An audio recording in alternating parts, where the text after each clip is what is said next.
10, 9, 8, 7, 6, 5, 4, 3, 2.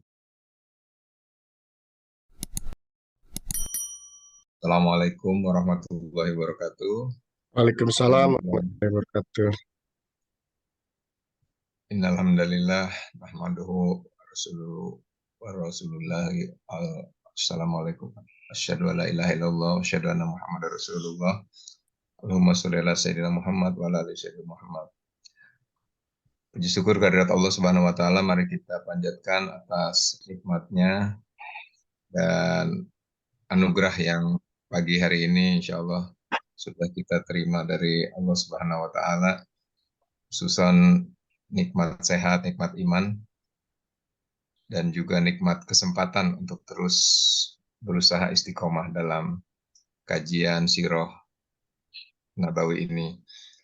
Selawat serta salam, mari juga kita selalu sanjungkan kepada Nabi kita Rasulullah Nabi Muhammad SAW.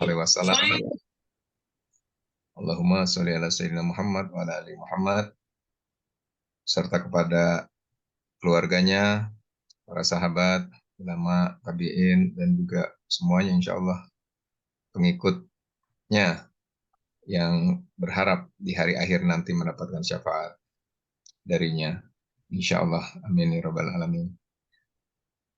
Teman-teman sekalian, rekan-rekan Sirah Nabawi yang Allah muliakan, insya Allah. Seperti biasa, kajian kali ini kita akan dibimbing langsung oleh guru kita bersama, Kiai Haji Hafiz Abdul Rahman, dalam membahas, mengupas kitab Hayatus Sahabah yang pada pertemuan kali ini, insya Allah kita melanjutkan di halaman 232.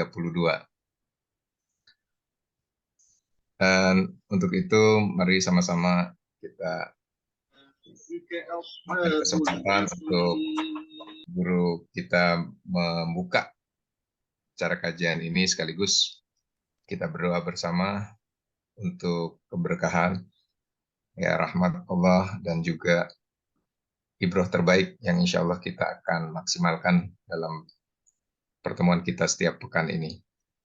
Pada guru kita Kiai Haji Hafiz Abdul Rahman, kami persilahkan untuk membuka acara. Pada Ustaz.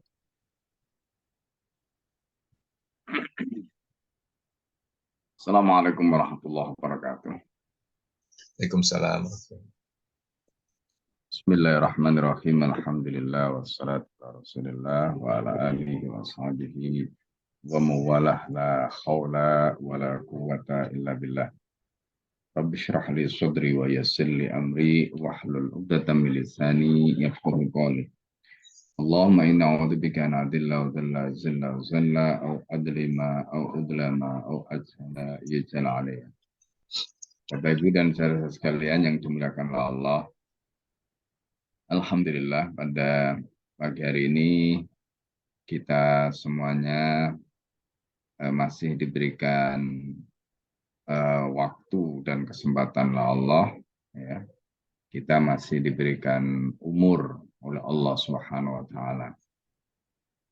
Sehingga kita bisa ketemu dengan tahun baru, tahun berikutnya, ya, tahun 2023, dan tidak terasa umur kita bertambah, ya, ajal kita semakin dekat, ya.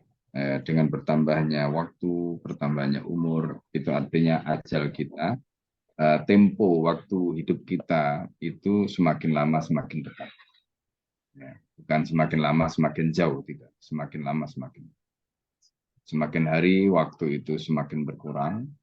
Makanya kata Al-Hasan Al-Basri, al-waktu hayatuka. Jadi waktu itu hidupmu.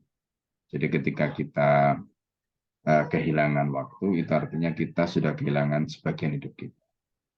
Jadi karena itu, ya kita bersyukur pada Allah, karena kita masih diberikan keistiqomahan oleh Allah untuk bisa memanfaatkan waktu kita, untuk bisa menggunakan waktu kita melakukan kajian, dalam rangka untuk meningkatkan amal kita, mengokohkan jiwa-jiwa kita, yang dengannya insya Allah kita senantiasa mendapatkan ridho dari Allah Subhanahu Wa Taala, dan kita bisa menjadi hambanya yang radiyatan mardiyah, ya, yang radiyah mardiyah, yang ridho dan diridhoi oleh Allah Subhanahu. Karena itu mari kita buka kajian pada pagi hari ini, kitab Hadis Sahabah, dengan membaca surat Al-Fatihah untuk mu'alif kitab ini, juga untuk guru-guru kita, untuk kita semua, ya, dan semoga apa yang kita pelajari ini menjadi ilmu yang bermanfaat, menjadi ilmu yang barokah di dunia dan di akhirat. Ala hadiniyah wali kulli niatin sholihah. Al-Fatihah. Alhamdulillah. Ya.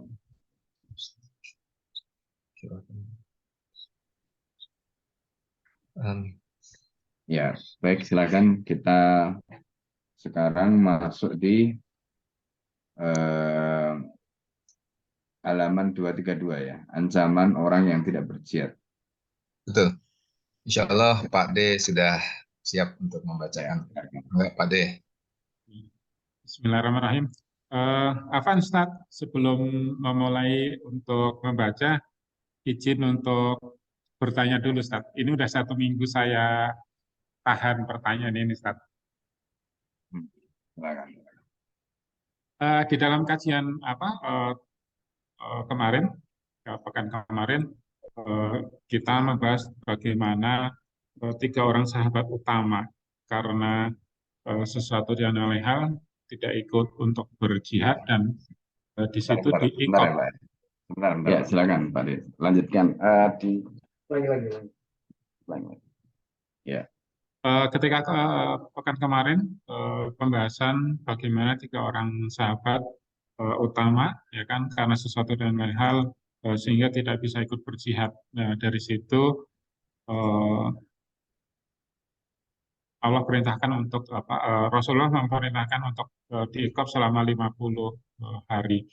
Nah, yang ingin saya tanyakan adalah bagaimana seluruh penduduk Madinah pada saat itu patuh, sebegitu patuhnya terhadap perintah Rasulullah untuk mengikop 3 sahabat itu. Nah, kemudian ketika kita sekarang beberapa kesempatan diberikan amanah untuk meriayah, untuk mengelola saudara-saudara kita dalam kepengurusan dalam organisasi yang lain. Nah, yang ingin saya tanya adalah bagaimana membangun kesepemahaman sehingga seluruh elemen itu menjadi samina wa ta'na, kurang lebih seperti itu, sebagaimana ketika Rasulullah untuk memerintahkan seluruh penduduk Mekah untuk mengikop 3 sahabat tadi, ataupun juga nanti membangun sebuah tim yang memang solid dalam perjalanan dakwah. Demikian, Ustaz. Ya. Pertama, terkait dengan apa yang terjadi pada 3 sahabat yang kita sudah ceritakan kemarin, bagaimana kisah Ka'ab bin Malik, ya, kemudian Al-Amr, ya, Murarah bin Rabi' Al-Amr, ya, kemudian Hilal bin Umayyah Al-Waqifi, yaitu 3 sahabat yang dihukum oleh Rasulullah SAW. Jadi pertama, karena apa yang dilakukan oleh sahabat ini itu bukan saja melanggar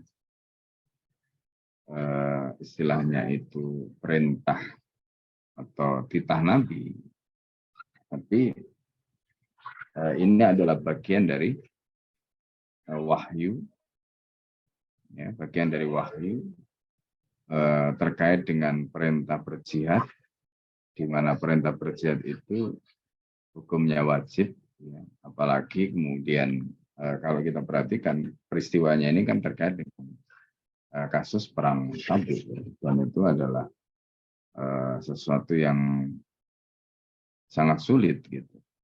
Nah, dalam peristiwa perang Tabuk ini, di mana kesulitan yang dialami oleh kaum muslimin begitu luar biasa, dan itu juga untuk menunjukkan keimanan gitu. Siapa yang betul-betul membuktikan keimanannya kepada Allah, ya, pada Rasulullah SAW itu dibuktikan semua. Maka ketika ada sahabat, jadi kalau kita perhatikan dalam kasus Ka'ab bin Malik itu kan sebenarnya mereka 3 orang ini, Ka'ab bin Malik, kemudian Murarah dan Sufyan bin Umayyah tadi itu, mereka tidak punya alasan apa Hilal bin Umayyah, bukan Hilal bin Umayyah tadi itu, mereka tidak punya alasan. Jadi ketika mereka tidak punya alasan kemudian mereka meninggalkan kewajiban tadi, nah ini merupakan dosa yang luar biasa. Dosa yang tadi itu kemudian diberikan hukuman yang begitu luar biasa, sampai 50 hari mereka mendapatkan hukuman itu, tidak boleh ada siapapun yang mengajak bicara dan sebagainya. Kemarin kita sudah sampaikan ya, ini termasuk bentuk muqoto'ah gitu. Jadi tidak ngajak bicara mereka yang melakukan pelanggaran, itu bentuk muqoto'ah. Nah, muqoto'ah itu sebenarnya ditempuh oleh Nabi, juga oleh para sahabat itu untuk membangun efek. Ya, efeknya itu apa? Efek jera. Nah, tapi efek jera ini kan akan dimiliki oleh seseorang yang memiliki keimanan yang kuat. Jadi kalau tadi pertanyaannya, kenapa kalau sekarang itu misalnya sanksi itu diberikan oleh misalnya organisasi atau apa itu, efeknya tidak seperti itu.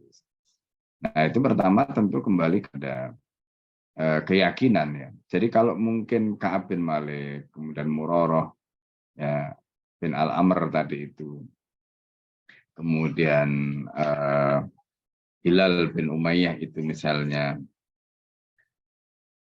itu tidak memiliki keimanan yang kokoh, dalam arti ya seperti orang munafik ya, mungkin dia biasa-biasa saja. Jadi dia nggak akan merasakan hukuman itu sebagai sesuatu yang menakutkan. Itu kalau orang munafik. Nah, tapi bagi orang mukmin seperti mereka, ini adalah sesuatu yang menjadi pukulan telak. Ya, menjadi pukulan telak. Makanya sampai beliau mengatakan, jadi bumi itu terasa sempit.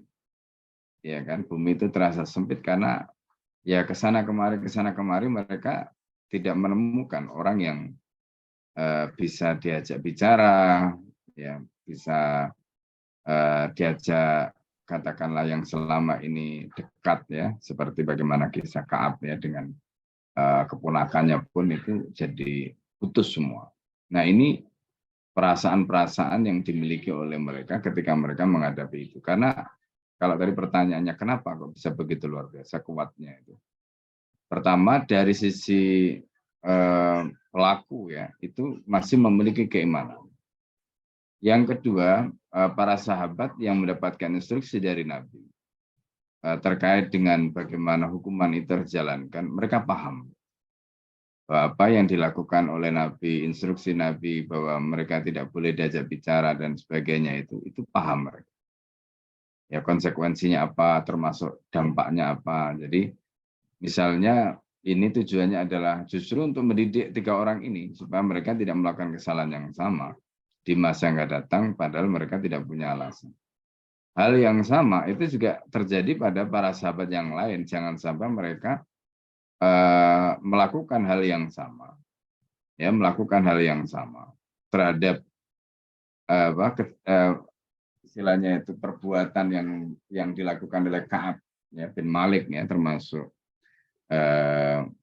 Murarah tadi itu ya, itu dilakukan oleh yang lain karena dianggap enteng gitu.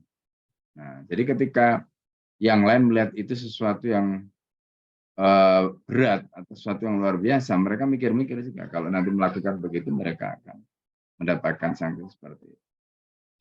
Nah, tapi ini yang harus dipahami. Situasi seperti itu karena para sahabat tadi itu merasakan Madinah sebagai masyarakat atau sebagai negara atau sebagai sistem tadi itu betul-betul itulah tempat dalam tanda petik itu satu-satunya yang mereka harapkan. Sehingga mereka tidak mungkin untuk mencari tempat lain selain di situ. Mereka tidak mungkin mencari lingkungan lain, masyarakat lain, wilayah lain kecuali di situ. Sehingga ketika hukuman itu mereka alami, mereka itu ya istilahnya sampai betul-betul seperti tadi, bumi itu merasa sempit karena mereka mau kemana lagi gitu.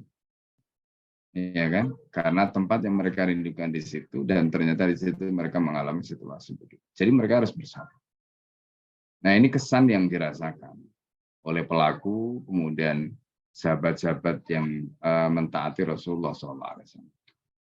Nah, itu dari sisi efek psikologis ya.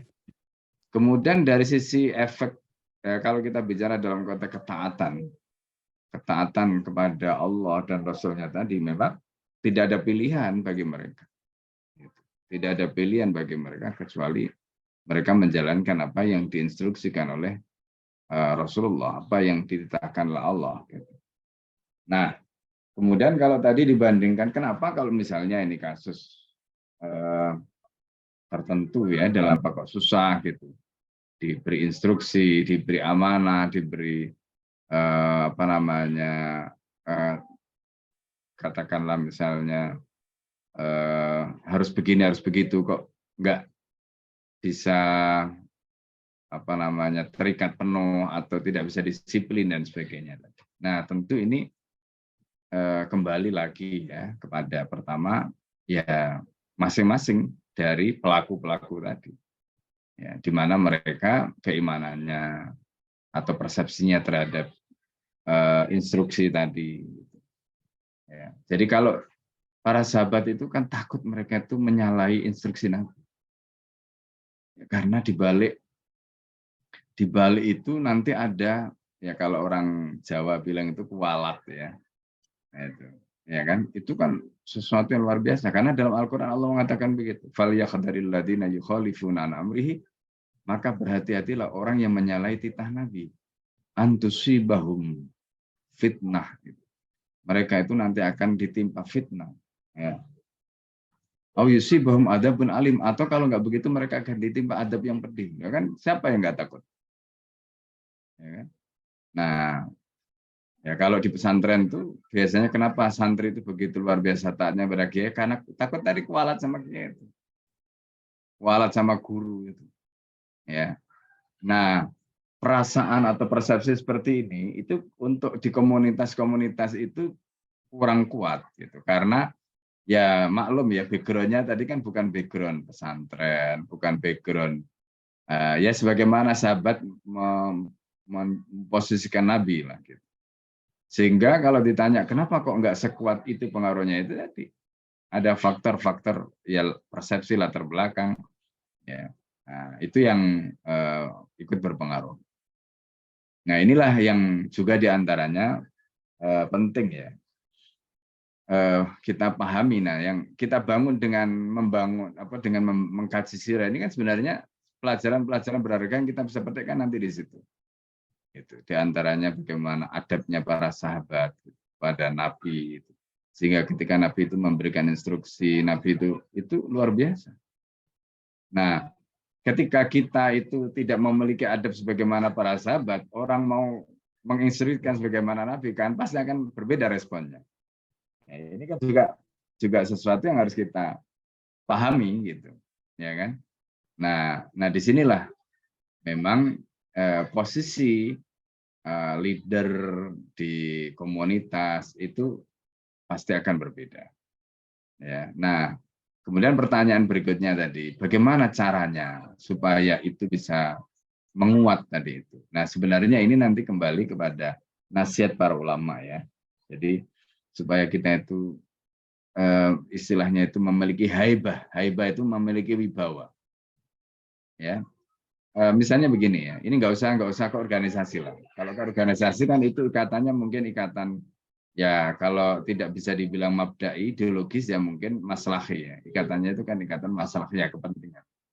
Kalau misalnya nggak punya kepentingan, ya ngapain, keluar aja kan begitu gitu.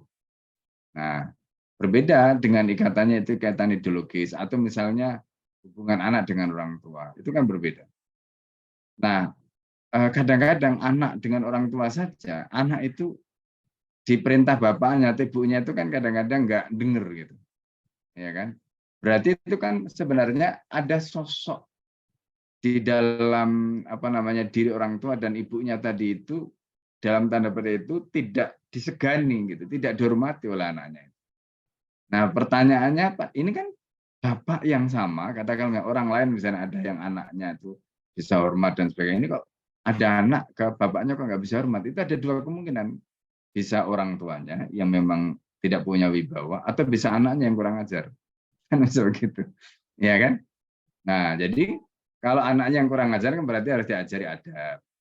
Kalau orang tuanya yang tidak punya wibawa kan berarti bagaimana caranya orang tuanya itu berwibawa. Nah, berwibawa itu tidak harus menunjukkan otoriter, nggak harus begitu. Nah, di dalam kitab Rawdatul Muhibbin itu, nah ini pelajaran penting. Dalam kitab Rawdatul Muhibbin itu diceritakan oleh Al-Allamah Ibnul Qayyim Al-Jauziyah ya, tentang misalnya bagaimana agar seseorang itu kemudian dicintai. Wibawa itu kan berangkat dari cinta. Jadi orang itu ngomong didengerin itu karena senang. Ya. Hormat, respect. Nah, kuncinya itu ternyata, kata beliau itu ada pada hubungan kita sama Allah. Jadi kalau kita itu mencintai Allah dengan sepenuh hati, nanti makhluk-makhluknya Allah itu akan mendapatkan pancaran cinta yang sama untuk mencintai kita. Gitu.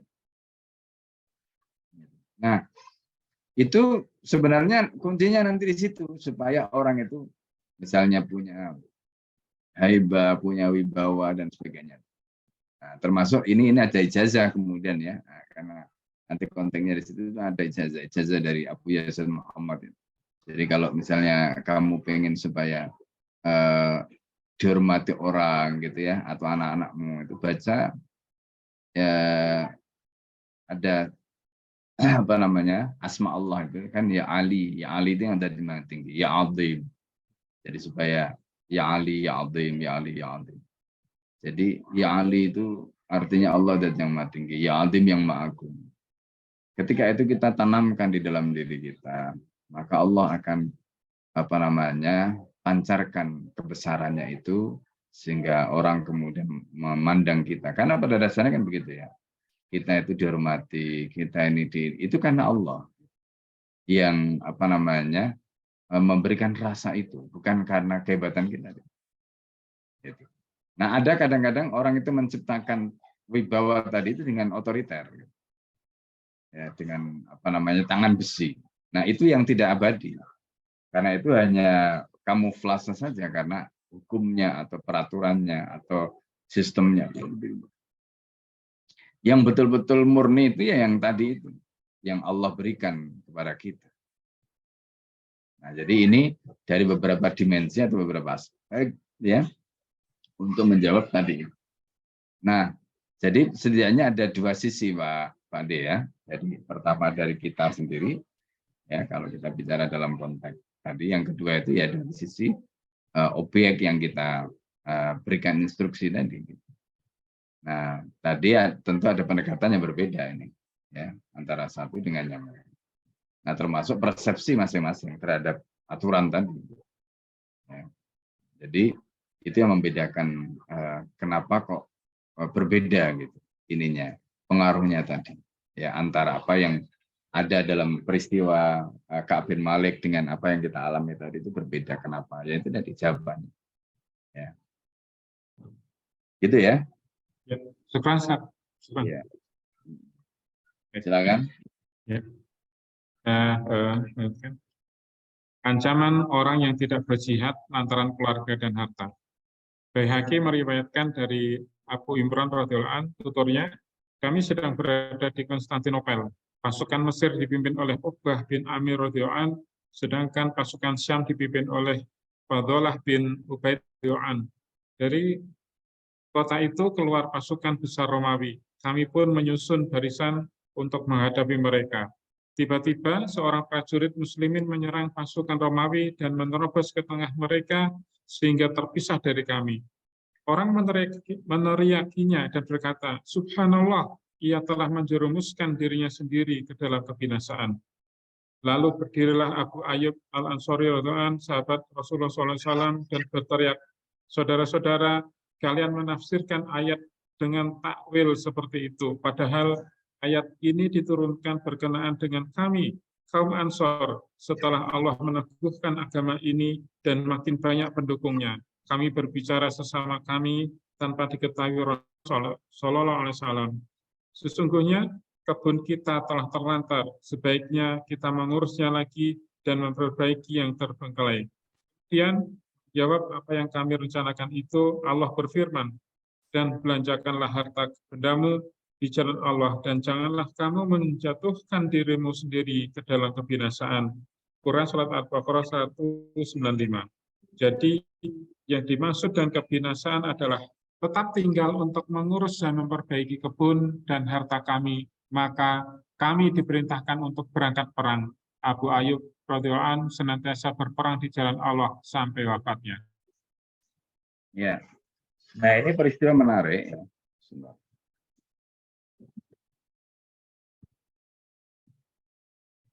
Jadi ini peristiwa menarik ya. Kalau kita lihat, ini kan ceritanya dalam riwayat Imam Al-Bahaqi dari Abu Imran. Nah,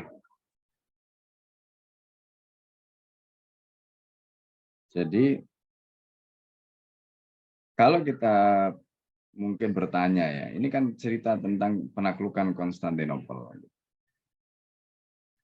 Lalu di situ ada kisah tentang pasukan Mesir dipimpin oleh Uqbah bin Amir, kemudian pasukan Syam dipimpin oleh Fadalah bin Ubaid. Ya. Nah, pertanyaannya kapan peristiwa ini terjadi? Ini pertanyaan. Nah, Bapak sekalian yang dimuliakan Allah, hadis tentang penaklukan Konstantinopel itu sudah disampaikan Nabi. Jadi kalau Bapak Ibu pernah di Hagia Sophia ya, di Hagia Sophia itu setelah kita keluar, kan kita masuk dari depan biasanya, kalau keluar dari samping itu ada tulisan hadis Latuftahan al-Konstantiniyah, itu ditempel ditempel di pintu sebelah kiri kalau kita keluar. Ya, nah, di situ tempel hadisnya. Latuftahan al-Konstantiniyah ala yadi rajulin falani'mal amiruha walani'mal jaishu dalikal jaish. Ya. Kata Rasulullah, artinya 14 abad hadis itu dinyatakan oleh Nabi. Nah, jarak antara hadis itu dengan penaklukan yang dilakukan oleh Muhammad Al-Fatih itu kan, kalau hadis itu katakanlah tahun 620-an. Ya, 620-an. Penaklukannya itu 1453, berarti berapa tahun itu jaraknya? Ya, 1453 dikurangi 620. Berapa itu? 800. 833 ya. Ya. Ya, sekitar itu ya. Kurang lebih. Nah, Bapak Ibu sekalian, jadi kalau kita perhatikan, hadis itu dinyatakan Rasulullah itu 800 tahun sebelum penaklukan. Bunyinya hadis tadi, Latuftahan al-Konstantiniyah, Konstantinopel itu nanti pasti akan ditakluk. Alayat dirojulin melalui tangan seorang kesatria. Walanikmal amiru kata Rasul. Maka sungguh sebaik-baiknya pemimpin atau panglima adalah panglimanya. Walanikmal jaishu, dan sebaik-baiknya tentara adalah dalikal jaish, tentaranya. Jadi panglima yang menaklukkan Konstantinopel itu adalah panglima yang terbaik. Pasukannya juga pasukan yang terbaik. Nah, ketika hadis itu disampaikan oleh Nabi di depan para sahabat, ketika itu sahabat Ya, termasuk di sini ceritakan sahabat Abu Ayyub Al-Ansari. Ya. Nah, siapa Abu Ayyub Al-Ansari? Nah, nanti itu kemarin kita angkat di IG, karena kebetulan ada teman yang sedang ada kerjaan di Istanbul kemarin, nanya-nanya gitu. Nah, tentang Masjid Abu Ayyub Al-Ansari. Jadi Masjid Abu Ayyub Al-Ansari itu di depannya ada makamnya Abu Ayyub Al-Ansari. Nah, Abu Ayyub Al-Ansari ini sahabat Nabi yang mendapatkan kemuliaan. Apa kemuliaannya? Pertama, beliau itu masih ada kerabat dengan Rasulullah. Yang kedua, rumahnya Abu Ayyub Al-Ansari itu ditetapkanlah Allah menjadi tempat singgahnya Nabi ketika Rasulullah SAW belum punya rumah, sedang membangun rumah. Maka di tempat Abu Ayyub Al-Ansari itu Rasulullah SAW diinapkan. Artinya tempat yang di situ menjadi tempat menginapnya Rasulullah tentu merupakan tempat yang luar biasa, ya kan? Dan itu adalah kehormatan bagi Abu Ayyub Al-Ansari. Yang ketiga, Abu Ayyub Al-Ansari itu diberikan kesempatan oleh Allah juga untuk berjihad selama hidupnya itu bersama Rasulullah. Karena ketika Rasulullah SAW sudah wafat, Abu Ayyub ini masih diberi umur. Ya, sehingga pada zaman yang tadi kita ceritakan ini pada zaman siapa? Zamannya Muawiyah, zamannya Yazid bin Muawiyah. Ya, berarti itu zaman Bani Umayyah, ya kan, khilafah Bani Umayyah pada saat penaklukan ini. Nah, meskipun Abu Ayyub Al-Ansari itu mendapatkan kemuliaan yang begitu luar biasa, maka Abu Ayyub Al-Ansari itu dan juga sahabat yang lain gitu ya, termasuk juga para khalifahnya kemudian. Karena ingat hadis tadi, Latif Tahanal Konstantini yang ala yadi rajulin, bahwa Konstantinopel itu nanti akan ditaklukkan melalui tangan kesatria itu, maka sahabat seperti Abu Ayyub Al-Ansari ini pengen gitu, agar beliau ini termasuk dalam ekspedisi yang akan menaklukkan Konstantinopel, termasuk para khalifah, ya, itu juga punya keinginan agar mereka ini termasuk orang-orang yang ditetapkan dalam hadis itu menjadi nikmal amiruha wa ni'mal jaysyu dalikal jaysh tadi.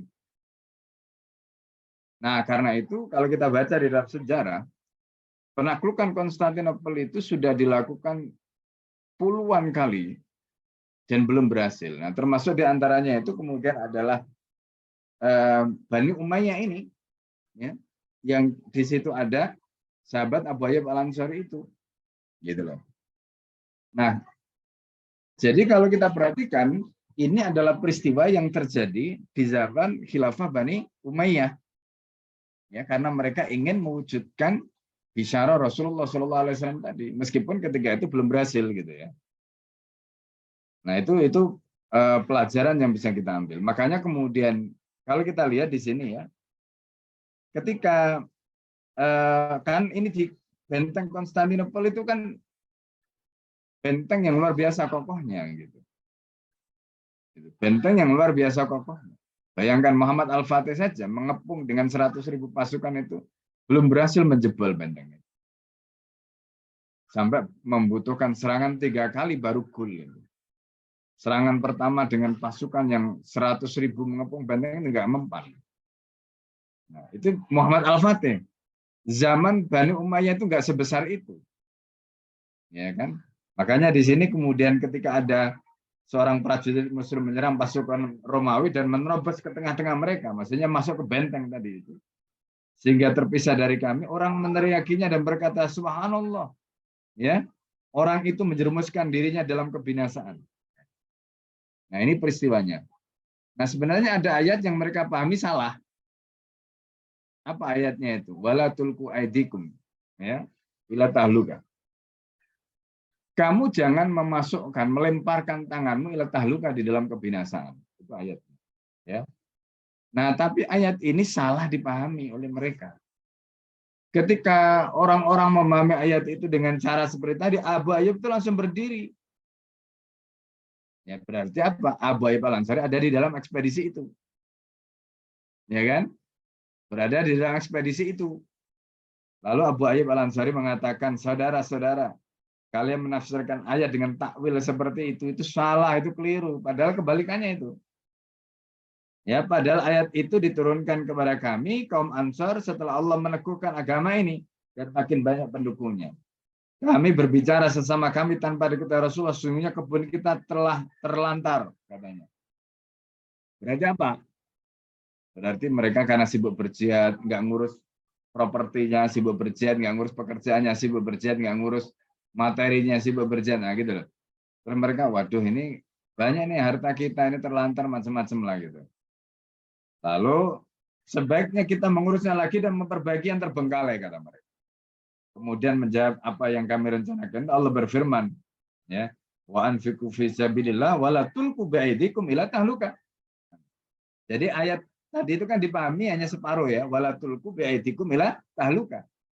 Sementara ayat yang depannya tadi wa anfiqu fi sabilillah itu konteks sebenarnya berarti apa? Orang yang berjihad itu bukan orang yang membinasakan diri, justru orang yang tidak mau berjihad, termasuk tidak mau membelanjakan hartanya di jalan jihad, itulah yang sebenarnya membinasakan dirinya. Nah, gitu. Itu makna ayat tadi. Makanya begitu ada yang berani memporak-porandakan pasukan Romawi meskipun sendirian itu, terus kemudian dihubungkan dengan ayat tadi, dibilang sama Abu Ayyub Al-Ansari itu keliru. Justru sebaliknya. Ya, kalau ada orang yang berdiam diri misalnya karena melihat musuh yang banyak atau misalnya mereka takut ya nyawanya hilang atau mungkin hartanya berkurang atau apanya, justru orang seperti itu yang dianggap ya membinasakan dirinya atau menceburkan dirinya dalam kebinasaan gitu. Nah, ini kan kebalik itu. Cara menjelaskan atau cara memahami ayat tadi. Nah, ini contoh. Nah, jadi sehingga nah pelajaran yang menarik kemudian adalah Abu Ayyub Al-Ansari ini ketika mau berangkat dalam pertempuran tadi atau ekspedisi tadi itu sebenarnya sudah diingatkan gitu oleh atau Yazid waktu itu menyampaikan kepada Abu Ayyub gitu. Kira-kira bahasanya paman ini kan mendapatkan kemuliaan yang luar biasa. Di zaman Nabi sudah ikut berjihad begini begitu dan usia Abu Ayyub Al-Ansari pada waktu itu tidak muda. Di atas 80 tahun juga, ya. Jadi beliau ketika ikut dalam ekspedisi itu sudah tua renta gitu. Bahkan ketika diingatkan paman kan sudah sepuh gitu. Udahlah di rumah aja lah, kira-kira kayak kita lah kalau ini kan udah sepuh gitu. Biarlah kita yang muda gitu. Ya, karena apalagi paman dulu sudah ikut berjihad, sudah ini, sudah itu, sudah itu. Jawabannya apa? Apa yang aku akan katakan kepada Allah? Ya, ketika nanti Allah bertanya. Karena Allah itu kan di dalam Al-Quran mengatakan begini, infiru khifafan wasikolan. Wajah itu bi'amwalikum anfusikum. Jadi infiru khifafan, kalian itu berangkatlah meskipun dalam keadaan ringan atau berat. Nah, ringan itu tentu bagi yang muda. Bagi yang tua itu kan berat. Tapi perintahnya itu tetap infiru gitu. Berangkatlah kalian berperang. Meskipun itu berat. Nah, Abu Ayyub itu memahami ayat ini. Karena ayat ini perintahnya seperti itu, nanti apa alasanku di depan Allah? Bagiku yang sudah sepuh ini memang berat. Dan aku termasuk dalam ayat itu, kira-kira begitu. Ya, karena itu ayat ini tidak ada rukhsah, tidak ada udzur, tidak ada keringanan. Ketika ayat ini tidak memberikan keringanan, udzur atau rukhsah tadi, apa? Berarti kan sikapnya kan harus samina wa ta'na kan gitu. Akhirnya apa? Abu Ayyub Al-Ansari kekeh, ngeyel, dan tetap gitu ingin ikut dalam ekspedisi tadi. Sehingga ya Yazid ketika itu tidak punya pilihan kecuali menerima gitu. Meskipun sudah disampaikan begini dan begitu, tetap Abu Ayyub ini dengan sikapnya. Apa yang terjadi kemudian? Nah, jadi setelah peristiwa tadi itu Abu Ayyub akhirnya diwafatkan oleh Allah. Ya, diwafatkan oleh Allah. Jadi kalau kita lihat makamnya Abu Ayyub Al-Ansari sekarang itu kan di Tanduk Emas ya. Jadi masjidnya Abu Ayyub Al-Ansari itu kan di daerah Tanduk Emas. Ya. Nah, jadi kalau kita lihat posisi Tanduk Emas dengan Benteng Konstantinopel memang dekat kan. Sehingga apa yang menjadi harapan Abu Ayyub kalau nanti aku meninggal, Ya, kalau aku nanti wafat, diwafatkanlah Allah, kata Abu Ayyub Al-Ansari, makamkanlah di sini, supaya nanti aku bisa mendengarkan kuda-kuda atau pasukan-pasukan yang menaklukkan Konstantinopel itu. Jadi beliau itu tidak bisa lagi ikut, tetapi setidaknya beliau masih bisa mendengarkan ya ketika pasukan itu menaklukkan Konstantinopel, Masya Allah. Dan akhirnya ketika penaklukan Konstantinopel itu terjadi, waktu itu cerita ini sampai kepada guru-guru Muhammad Al-Fatih, ya, termasuk juga sampai kepada Muhammad Al-Fatih. Cuma kan belum tahu di mana makamnya itu.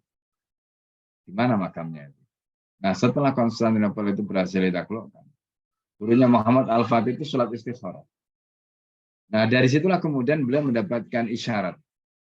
Ya, kalau makamnya itu di daerah situ tadi, kemudian akhirnya digali itu makamnya. Setelah digali ternyata betul. Ya kan? Ketemu makamnya itu jenazahnya itu masih utuh. Padahal sudah berapa ratus tahun. Ya, kalau kita hitung tadi itu 800-an tahun. Ya kan? Sudah 800 tahun. Tapi jenazahnya masih utuh. Ketika Muhammad Al-Fatih itu tidak mencium kakinya, konon ya, menurut cerita ini, itu Abu Ayyub Al-Ansari itu bisa menarik kakinya. Nah, jadi ada yang menyebutkan karena beliau merasa malu. Sebab yang bisa menaklukkan kan Muhammad Al-Fatih, bukan Abu Ayyub Al-Ansari. Bagaimana mungkin pahlawannya, yaitu orang yang disebut Rasulullah sebagai nikmal amiruha tadi itu, kemudian mencium kakinya Abu Ayyub Al-Ansari. Gitu. Nah, jadi ini gambaran ya dari peristiwa tadi. Nah, jadi akhirnya kita lihat makamnya Abu Ayyub Al-Ansari sekarang ada persis ya di Tanduk Emas itu, kemudian di depannya ada masjid, dan di makam Abu Ayyub Al-Ansari itu juga selain makam beliau itu juga ada peninggalan-peninggalan Rasulullah. Ya, ada rambutnya, ada macam-macamnya di situ, termasuk jejak sandal atau telapak kakinya Nabi itu ditampakkan, dipamerkan di situ. Nah, ini luar biasa. Ya. Nah, jadi dari peristiwa itu kita bisa mengambil pelajaran yang berharga. Ya. Jadi tentang bagaimana tadi itu iman tadi, dorongan iman itu yang membuat orang itu begitu luar biasa. Nah, sebaliknya peristiwa yang menimpa sahabat yang diceritakan Abu Ayyub Al-Ansari tadi itu kan menggambarkan mereka itu mulai, kalau bahasa Jawanya itu meleng ya. Meleng itu berarti apa? Mulai berpaling gitu. Mulai berpaling. Setelah melakukan jihad, setelah itu kemudian mereka mulai berpaling. Gitu. Allah turunkan peringatan, wa anfiqu fi sabilillahi wa la tulqu bi'aidikum. Nah, itu ya pelajaran yang kita bisa ambil dari pembahasan ini. Ya, pembahasan. Makanya di dalam riwayat ini disebutkan Abu Ayyub itu senantiasa berperang di jalan Allah sampai wafat, karena wafatnya di Istanbul. Ya, sampai zaman ketika beliau itu sudah sepuh, ya, sudah sepuh. Baik, silakan kalau ada yang mau didiskusikan. Terima kasih Pak De, terima kasih penjelasannya.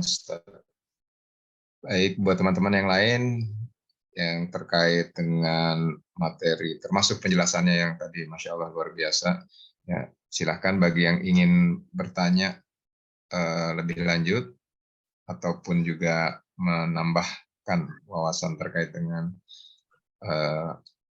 bahwa perintah jihad itu memang sesuatu yang tidak boleh ditinggalkan atau betul-betul menjadi sebuah perintah wajib, tidak ada uzur, karena kita memang diharapkan mampu melaksanakannya baik dikala sempit maupun dikala senggang, dalam kondisi yang baik atau dalam kondisi yang kurang baik. Dan dicontohkan oleh Abu Ayyub Al-Ansari, seorang sahabat yang luar biasa di usia 80 tahun lebih masih tetap ingin menjalankan perintah jihad tersebut. Untuk yang akhwat dipersilahkan jika ingin bertanya menuliskan di kolom chat Dan untuk yang Ikhwan langsung raise hand. Di sini raise hand langsung, Pak D sudah ingin bertanya. Mangga silakan juga Pak D, lanjut pertanyaannya. Terima kasih Ustaz. Tadi disampaikan bagaimana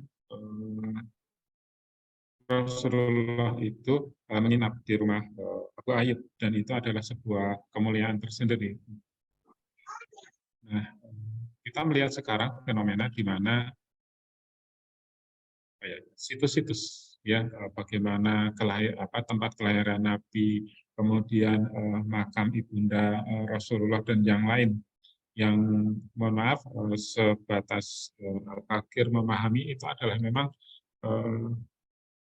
bagaimana kita bisa belajar, termasuk juga menghargai pendahulu-pendahulu kita.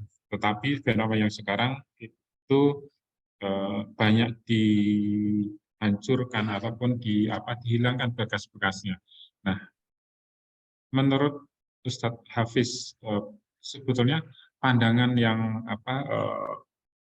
seperti apa sih terhadap situs-situs tempat kelahiran Rasul dan yang lainnya, seperti itu Ustaz?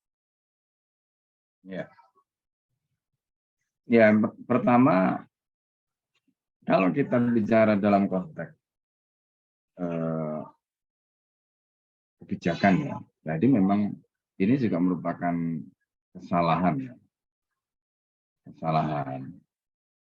Makanya kalau kita perhatikan karena kesalahan di dalam memahami perilaku syirik, kemudian yang disalahkan itu bukan orangnya, tapi yang disalahkan itu objeknya.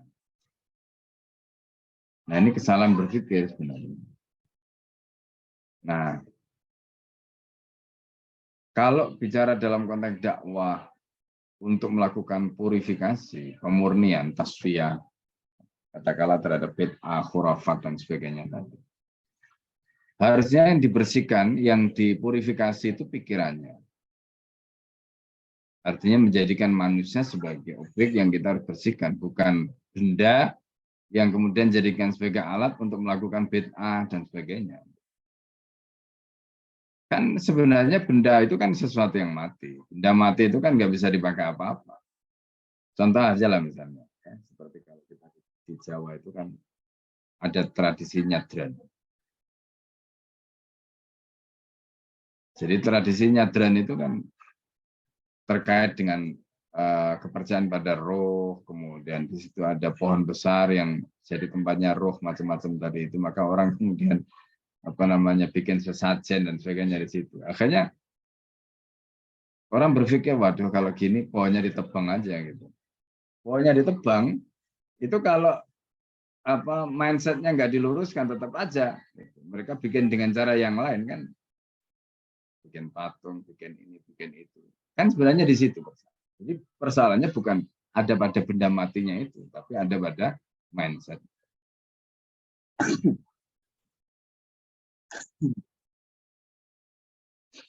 Nah, itu yang sebenarnya harus diluruskan. Ya, jadi persoalannya itu persoalan mindset, bukan persoalan benda matinya tadi. Nah, oleh karena itu di dalam sejarah peradaban Islam, memang kalau kita lihat ya misalnya contoh ya, mulai zaman sebut sajalah yang masih banyak peninggalan sejarahnya itu kan zaman Banu Umayyah misalnya. Kemudian zaman Abbasiyah apalagi, termasuk juga Utsmani gitu. Itu banyak sekali peninggalan-peninggalan, termasuk kalau tadi bicara makam dan sebagainya. Nah, tetapi setelah khilafah tadi itu runtuh, lalu kemudian terutama di Hijaz itu dikuasai oleh Wahabi, ya, atau Salafi lah dalam hal ini. Nah, sementara mereka memiliki pemahaman yang keliru gitu tentang masyarakat, semacam tadi itu. Sehingga akibatnya yang dirusak atau yang hilangkan itu bendanya, objeknya tadi. Sementara mindsetnya kan tidak dibetulin gitu. Bahkan sekarang ini kalau kita lihat apa yang terjadi di Saudi itu titik balik. Sekarang itu kan titik balik. Ya kan? Nah, ini yang terjadi. Makanya kalau kita lihat foto-foto atau peninggalan-peninggalan di Madinah misalnya, atau misalnya di Mekah gitu, pada zaman Utsmani dengan zaman kerajaan Saudi itu berbeda. Kalau zaman Utsmani itu masih banyak, ya termasuk kalau kita ziarah ke makam Rasulullah itu kan makamnya itu kan peninggalan zaman dulu. Nah sementara makam yang ada di Baqi itu kan sudah dihancurkan. Nah kalau kita lihat di Baqi itu yang ada sekarang kan tinggal batu-batu gitu, nggak ada ini makamnya siapa, itu nggak ada. Pada zaman Utsmani itu ada bangunannya, ya di atasnya itu. Jadi orang itu mau ziarah ke siapa itu jelas, ya. Nah, jadi ini yang harus kita pahami.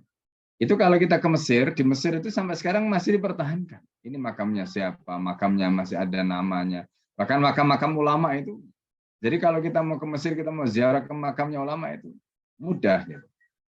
Nah sementara kalau kita di Ma'la, kemarin Al-Fakir ke Ma'la itu mau ziarah ke makamnya misalnya Imam Nawawi Al-Bantani, ya misalnya, atau Mbah Mun, atau siapa gitu. Itu kita kalau nggak ada guide-nya nggak bisa, nggak ketemu itu.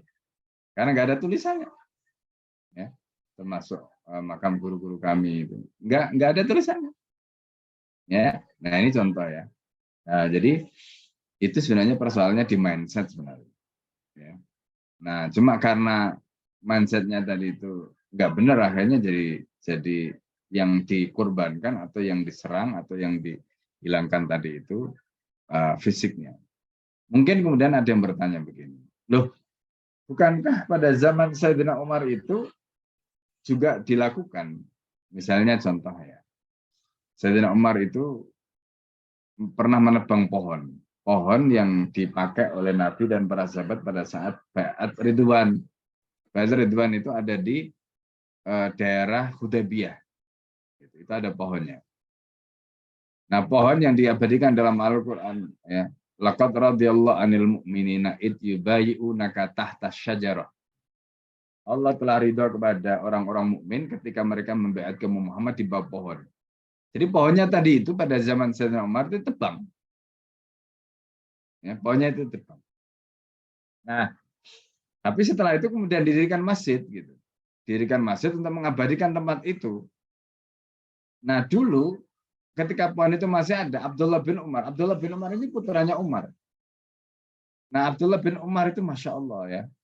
Beliau itu orang yang sangat iltizam, sangat terikat dengan warisan Nabi.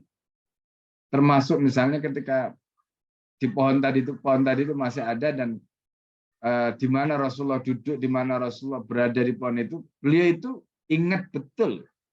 Dan beliau akan napatilasi, kemudian beliau melakukan apa Rasulullah lakukan. Karena Masya Allah Abdullah bin Umar. Itu, saking iltizamnya. Itu Abdullah bin Umar. Makanya Abdullah bin Umar itu luar biasa. Beliau itu kepada hadis Nabi, kepada af'al Rasulullah itu. Sampai gaya bicaranya, senyumnya, jalannya, semua. Meniru. Ya, istilahnya itu menduplikasi apa yang dilakukan oleh Rasulullah. Besar. Ini luar biasa. Nah, jadi ini ya. Nah, tapi alasan yang dilakukan oleh Umar bin Khattab itu tidak boleh dipakai sebagai dalil, karena itu bukan dalil gitu loh. Nah, itu bukan dalil. Ya kan terserah Umar mau nebang karena alasan apa kan terserah. Nah, tapi itu bukan alasan untuk membenarkan bahwa kemudian ini nanti akhirnya kemudian dihancurkan. Ya, makam-makamnya itu diratakan. Ya. Itu kesalahan. Nah, karena itu kita juga tidak boleh menjadikan apa yang dilakukan Umar tadi sebagai dalil untuk membenarkan tindakan penghancuran tadi, nggak boleh. Karena ini persoalannya sebenarnya bukan pada objeknya, tapi ada pada subjeknya, yaitu mindset orangnya yang melakukan. Kalau alasannya karena bid'ah, khurafat dan sebagainya, kan mestinya mindset orang yang ada. Nah, gitu ya, Pak De ya. Ya, baik. Masya Allah, penjelasannya sudah clear ya, insya Allah. Karena memang kalau kita kunjungi berbagai makam-makam para sahabat atau ulama-ulama besar yang memang masih terjaga rapi sampai sekarang, bahkan dipugar untuk lebih nyaman, sehingga bisa menampung banyak orang yang terinspirasi, karena sangat membawa semangat ya, sangat membawa inspirasi buat kita yang tidak berjumpa dengannya, hanya mengetahui melalui siroh yang kita baca atau kita kaji, tapi ternyata pada saat kita hadir langsung, kita biasanya itu memang ikut terharu gitu dengan perjuangan yang luar biasa, dan minimal kita mendoakan yang terbaik untuk beliau-beliau, khususnya apalagi itu ada kaitannya menjadi guru kita langsung, misalnya seperti itu. Jadi insya Allah menjadi pelajaran buat kita semua bahwa semua itu tergantung dari perspektif kita, mindset kita untuk apa mengunjungi titik-titik tersebut. Ya, kalau memang semangatnya untuk mengingat inspirasi perjuangan beliau, ya insya Allah akan menular kepada kita semua, yang juga patut kita berikan pemahaman yang sama kepada anak keturunan kita selanjutnya, insya Allah.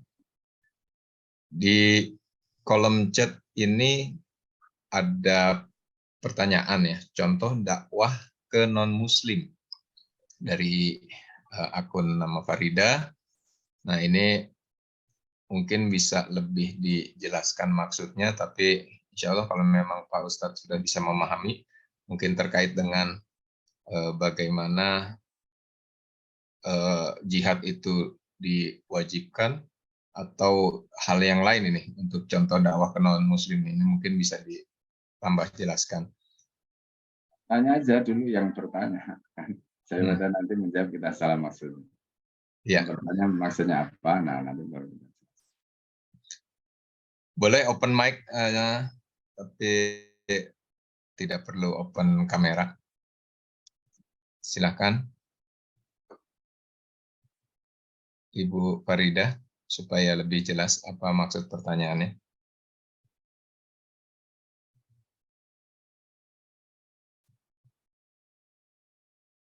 Masih hadir di sini?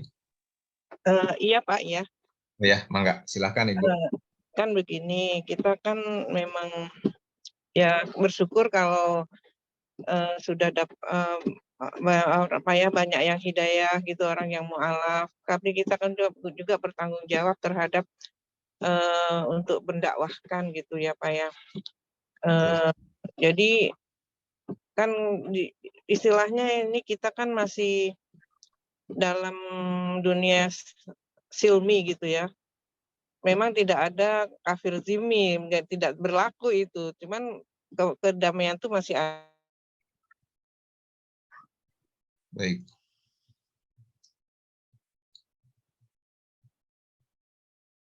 Masih ada yang ingin ditambahkan? Insya Allah ketangkap sih Ustadz maksud pertanyaannya. Jadi khususon ya kepada non-muslim atau mungkin juga yang baru saja memeluk agama Islam, terkait dengan kita wajib mendakwahkan sesuatu hal yang wajib terkait dengan jihad, ini seperti apa gitu. Mungkin kebijaksanaan kita menyampaikan kepada mereka seperti apa mendakwahnya, atau menyampaikannya seperti apa. Mungkin begitu Ustaz. Iya, terkait dengan jihad ya. Jadi jihad itu harus kita pahami secara lughah, itu maknanya kan kurang turun dulu. Ya, secara lughah jihad itu kan maknanya bekerja keras, ya, mengerahkan effort. Nah, itu makna jihad. Sedangkan menurut istilah syarat jihad itu adalah badlul wus'i fil kita li fi sabilillah. Jadi mengerahkan seluruh kemampuan di dalam berjihad di jalan Allah, dan yang dihadapi itu orang kafir. Tujuannya palilai kalimatillah, untuk menegakkan kalimat Allah. Apakah langsung ataukah dengan memberikan pandangan dan sebagainya, itu bagian dari jihad. Nah, kalau konteks yang terkait dengan misalnya tadi disebut kafir dhimmi, ya jihad itu sebenarnya tujuannya bukan kepada kafir dhimmi, karena kafir dhimmi itu adalah kafir yang dia mendapatkan timah. Satu. Yang kedua, berarti siapa? Karena jihad itu kan melawan orang-orang kafir. Kafir dhimmi jelas tidak. Nah, yang kedua berarti siapa? Ya kafir harbi. Kafir harbi pun harus dibagi lagi. Karena kafir harbi itu nanti ada kafir harbi hukman, ada fi'lan. Jadi hukman itu statusnya sebagai kafir harbi, tetapi sebenarnya secara zahir dia tidak sedang berperang langsung dengan kita. Jadi misalnya negara-negara yang dia terikat perjanjian. Nah, tapi karena dalam Islam itu aslu fil alaqah al-kharijiyah wa al-harbu. Jadi hubungan dalam politik luar negeri itu hukum asalnya adalah perang. Maka kalau toh kebetulan perang dihentikan atau damai, tidak ada peperangan dengan pihak kafir harbi hukman tadi, itu sifatnya temporer, sementara. Nah, sementara perang terhadap kafir harbi yang berikutnya itu adalah kafir harbi fi'lan. Fi'lan itu berarti dia secara de facto memang dia melakukan permusuhan dengan kaum muslimin. Maka yang ini yang kemudian akhirnya diperangi. Nah, itu yang harus dipahami. Nah, dalam konteks Abu Ayyub Al-Ansari, dalam konteks penaklukan Konstantinopel tadi itu sebenarnya masuk pada yang ketiga ini, yaitu kafir harbi fi'lan, tetapi posisinya itu tidak dalam posisi yang sedang perang langsung. Karena waktu itu negara Islam itu tidak sedang perang. Nah, hanya saja antara khilafah Bani Umayyah dengan katakanlah Romawi misalnya gitu ya, Romawi Timur pada waktu itu tidak ada perjanjian damai, berarti wilayah tadi itu bisa dimasukkan dalam kategori kafir harbi fi'lan sebenarnya, meskipun tidak sedang berperang secara langsung. Nah, maka di sini jihad itu kemudian ada dua, ada yang sifatnya defensif. Defensif itu berarti posisi negara itu diserang. Nah, ketika negara yang menyerang negara Islam tadi itu, maka negara menyerang tadi itu disebut kafir harbi fi'lan, karena secara langsung dia. Nah, yang kedua adalah posisi kafir harbi fi'lan tapi tidak menyerang. Nah, dalam hal ini ada kewajiban berikutnya yang disebut dengan jihad istilahnya itu ibtidai. Jadi kalau tadi itu kan jihad difai itu defensif. Nah, ini jihad ibtidai.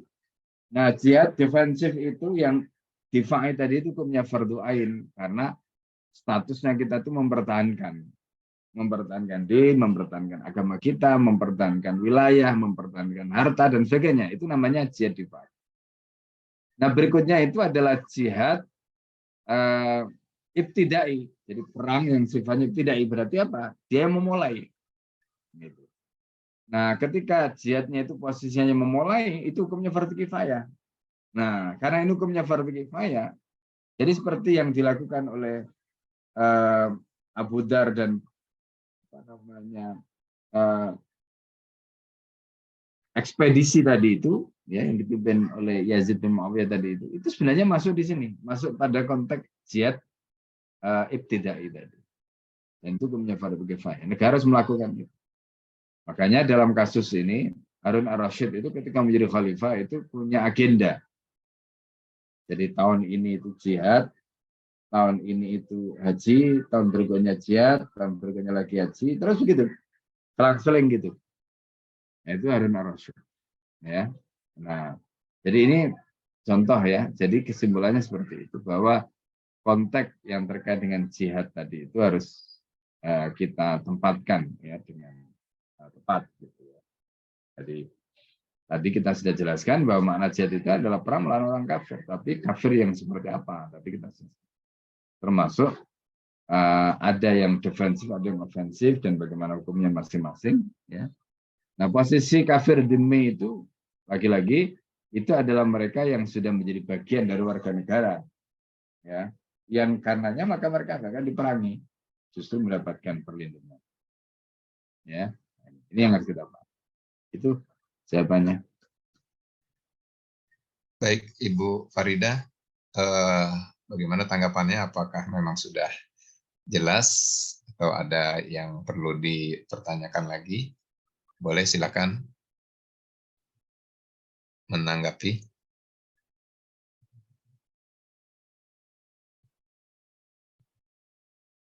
Kalau sudah tidak ada, ya insya Allah clear ya bahwa jihad secara konteks definisi memang itu menjadi bagian upaya untuk memberikan effort terbaik dalam segala hal, yang sesuatu yang baik yang kita sedang lakukan. Tapi kalau untuk konteks yang berperang itu juga perlu dipilah-pilah sesuai dengan kondisinya. Ya, di sini ada kafir harbi pun juga harbi yang seperti apa yang kondisi yang kita sedang diskusikan. Ya, terkait dengan Konstantinopel, penaklukan atau pembebasan, insya Allah masuk menjadi bagian dari kafir harbi fi'lan dengan jihad iftidai ya. Jadi yang memang kita yang memberikan effort untuk menyerang, karena memang sudah jelas ya rezim pada saat itu Romawi menolak ya untuk memberikan kesempatan Islam untuk masuk memberikan kebaikan di wilayahnya, dan juga tidak memberikan izin kepada seluruh warganya untuk bisa memeluk Islam secara sukarela. Baik, kalau tidak ada yang raise hand ataupun tidak ada tambahan di kolom chat, kita lanjutkan untuk pokok pembahasan yang selanjutnya. Mangga, silakan.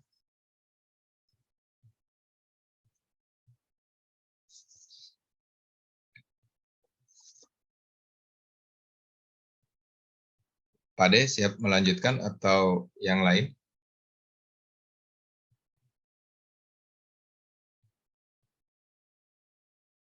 Ya, jika tidak ada mungkin saya yang melanjutkan, Ustaz.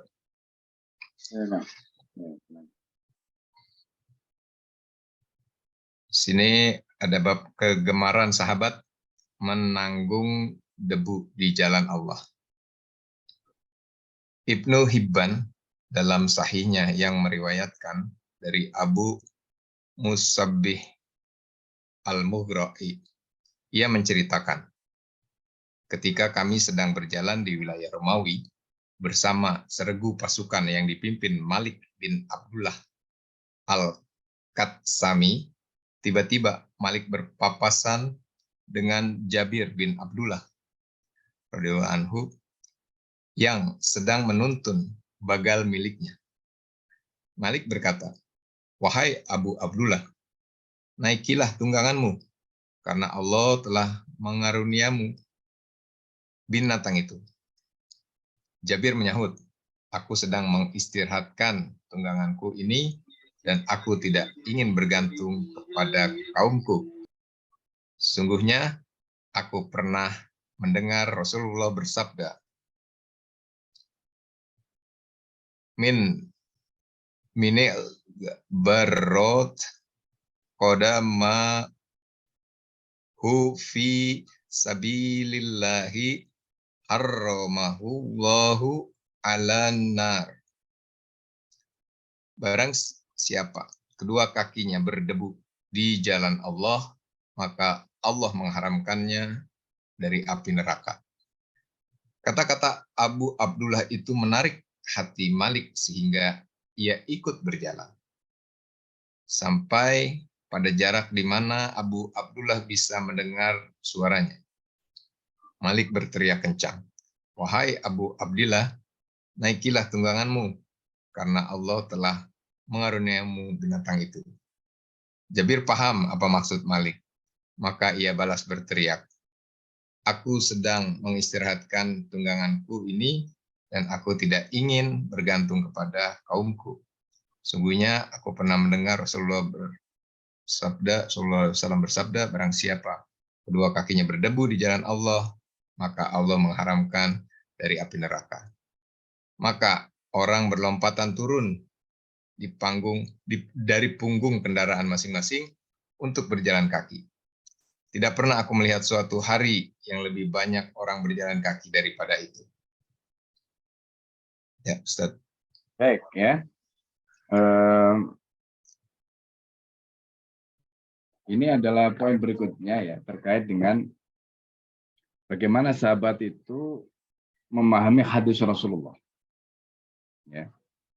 Jadi bagaimana mereka itu memahami hadis Rasulullah. Nah, dalam riwayat ini itu terkait dengan kisah ekspedisi juga yang dipimpin oleh Malik bin Abdullah Al-Khathami. Ya, Al-Khathami. Ya. Jadi Malik bin Abdullah Al-Khathami. Nah, Malik bin Abdullah Al-Khathami ini, atau juga bisa disebut Khos'ami. Ya. Jadi Khos'ami itu satu kabilah. Nah, pada saat itu Malik itu bertemu dengan Jabir bin Abdullah. Jabir bin Abdullah ini sahabat Nabi. Jadi kalau kita mendapatkan penjelasan yang detail tentang haji itu, riwayatnya diantaranya dari Jabir bin Abdullah ini.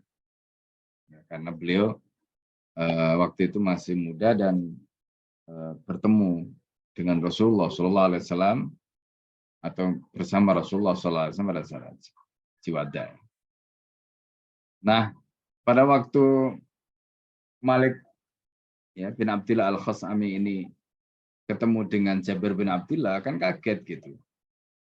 Karena Jabir ini ada tunggangan, tapi tunggangannya gak dinaiki. Gitu. Itu yang membuat bertanya kan, kenapa ini orang?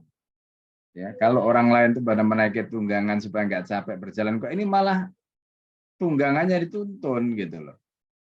Ya, kemudian mencapekkan diri atau melelahkan diri, meletihkan dirinya itu supaya berjalan tanpa naik tunggangan gitu kan, itu yang menjadi pertanyaan. Nah, ketika pertanyaan itu diajukan oleh Malik kepada Jabir bin Abdullah tadi, pertanyaannya, ya Abu Abdullah, ya, wahai Abu Abdullah, naikilah tungganganmu karena Allah telah mengaruniakan binatang itu kepadamu. Logikanya kan begitu, kamu itu loh dari kasih karunia binatang kok binatangnya nggak dinaiki gitu, malah dituntun gitu. Lalu Jabir itu menyaut. Jadi kata beliau ini, aku sedang mengistirahatkan tungganganku ini dan aku tidak ingin bergantung pada kaumku. Maksudnya apa? Ketika tunggangannya diistirahatkan, beliau bisa saja misalnya numpang gitu ya. Numpang tunggangan yang ada pada kaumnya dan sebagainya. Tapi beliau nggak mau. Nah, alasannya apa? Nah, di sini sesungguhnya aku pernah mendengar Rasulullah bersabda. Ini kalimat yang disampaikan Nabi. Nah, inilah yang kemudian menjadi pedoman Jabir bin Abdullah itu, sehingga Jabir bin Abdullah tadi itu melakukan apa yang tadi dilihat oleh Malik ya, bin Abdullah Al-Khathami tadi. Kalimat Rasulullah bunyinya manir barat qadamahu fi sabilillahi haramallahu 'alan nar. Jadi ighbarat itu dari kata ghubar. Ghubar itu artinya debu. Man ighbarat, ya, itu maksudnya adalah siapa saja yang kalau bahasa kasarnya itu ya menjadikan debu itu menempel qadamahu di kedua kakinya. Maksudnya bagaimana menjadikan debu nempel di kedua kakinya itu? Ya tentu dengan jalan kaki kan. Karena kalau orang itu nggak jalan kaki kan nggak mungkin dia debu nempel di kakinya. Nah, makanya di sini disebutkan man ighbarat qadamahu fi sabilillah haramallahu 'alan nar, karena ingin mendapatkan jaminan haramkan oleh apa namanya, diharamkan ya oleh Allah atasnya api neraka tadi itu, maka beliau ingin melakukan itu meskipun capek gitu. Nah, jadi ini juga menjadi pelajaran bagi kita ya. Jadi letih lelah kita itu di dalam beribadah, letih lelah kita itu di dalam berjuang, letih lelah kita di dalam mencari yang halal, itu semuanya ya ada nilainya di mata Allah. Nggak ada yang sia-sia, termasuk letih lelah kita hijrah dan sebagainya, itu nggak ada yang sia-sia. Makanya di sini disebutkan ya manil barat qadama fi sabilillah haramallahu 'alan nar. Nah, kata-kata Abu Abdillah ini menarik.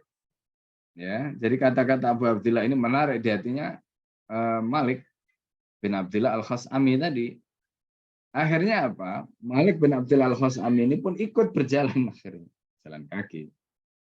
Nah, sampai pada jarak di mana Abu Abdillah itu mendengar suaranya, ya, maka pada saat itu Malik itu berteriak kencang, "Wahai Abu Abdillah," maksudnya Jabir gitu. Ya kan, naikilah tungganmu karena Allah telah mengarunikan binatang ini.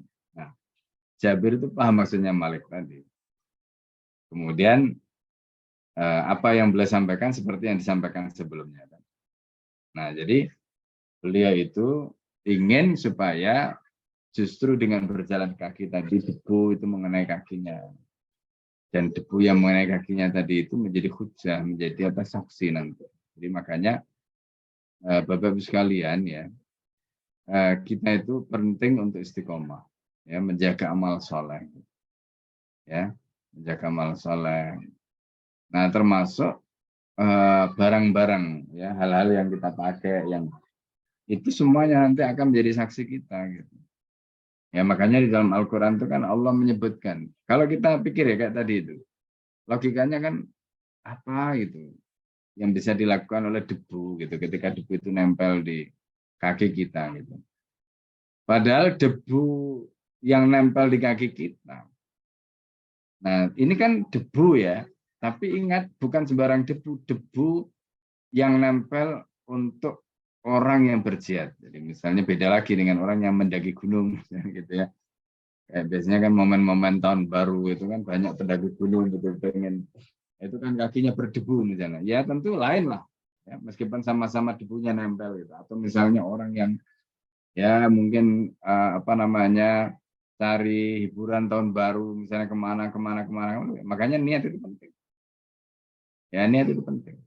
Sama-sama debu nempel di kaki, sama-sama kaki itu capek, tapi karena niatnya satu tadi itu berjihad, niatnya satu itu untuk misalnya pelesiran, atau niatnya satu tadi itu ingin menghabiskan tahun baru, ya pasti berbeda nilainya di mata Allah SWT. Yang satu bisa dinilai maksiat, yang satu bisa dinilai ibadah, ya. Padahal yang nempel itu sama. Nah ini, ya, makanya Allah mengatakan wa yauma idzin tuhaddisu akhbaruha. Jadi pada hari kiamat itu nanti semua yang melekat pada kita, termasuk yang kita pakai untuk melakukan amal, itu semua akan bercerita. Wa yauma idzin tuhaddisu akhbaruha. Yaitu anna rabbaka auhalaha, di mana Tuhanmu ketika itu memberikan wahyu. Jangan dikira itu nggak bisa ngomong. Jangan dikira nggak bisa memberikan kesaksian gitu. Seperti disebutkan dalam surat Yasin, al-yawma nakhtimu ala afwahihim wa tukallimuna aydihim wa tasyhadu arjuluhum bima kanu yaksibun. Ya kan? Jadi al-yawma nakhtimu ala afwahihim, jadi mulut mereka dikunci, wa tukallimuna aydihim, tangan mereka ngomong, wa tasyhadu arjuluhum, kaki mereka menjadi saksi. Ya bima kanu yaksibun, apa yang mereka lakukan. Insyaallah. Nah, jadi dari sini kita paham ya, jadi sunnah itu ternyata luar biasa nanti. Nah, jadi apa yang dilakukan oleh